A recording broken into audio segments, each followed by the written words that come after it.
हम कहते हैं कि कोई भी काम छोटा या बड़ा नहीं होता, काम तो काम होते हैं। लेकिन कई बार जिस काम को हम बहुत छोटा समझते हैं वही काम किसी दूसरे इंसान के लिए बहुत बड़ा होता है। एक बार एक आदमी ने एक पेंटर को उसकी नाव पर पेंट करने के लिए कहा। अगले दिन पेंटर उस आदमी के घर गया और उसकी नाव को पेंट करके घर वापस आ गया। लेकिन अगली सुबह उसके दरवाजे पर नाव का मालिक आया और उसके हाथ में बहुत सारे पैसे थे।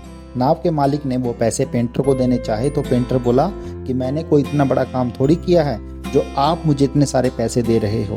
तभी नाव का मालिक बोला कि जब तुम मेरी नाव को पेंट कर रहे थे तो उस नाव में एक छोटा सा छेद भी था जिसके बारे में मैंने तुम्हें नहीं बताया था, और तुमने उस छेद को मेरे बताए बिना भी ठीक कर दिया। पेंटर बोला कि इसमें ऐसी तो कोई बात नहीं कि आप मुझे छोटे से काम के लिए इतने सारे पैसे दे रहे हो। नाव का मालिक बोला कि तुम्हारे पेंट करके जाने के बाद जब मैं शाम को घर आया तो मैंने देखा कि नाव घर पर नहीं थी। तब मेरी बीवी ने मुझे बताया कि नाव को बच्चे नदी में ले गए हैं। मैं भागा भागा नदी की तरफ गया तो मैंने देखा कि मेरे दोनों बच्चे सुरक्षित हैं। अगर तुम उस छेद को ठीक नहीं करते, पता नहीं मेरे बच्चों के साथ क्या हो जाता। मेरे बच्चों की जान के सामने इन पैसों की कोई कीमत नहीं है।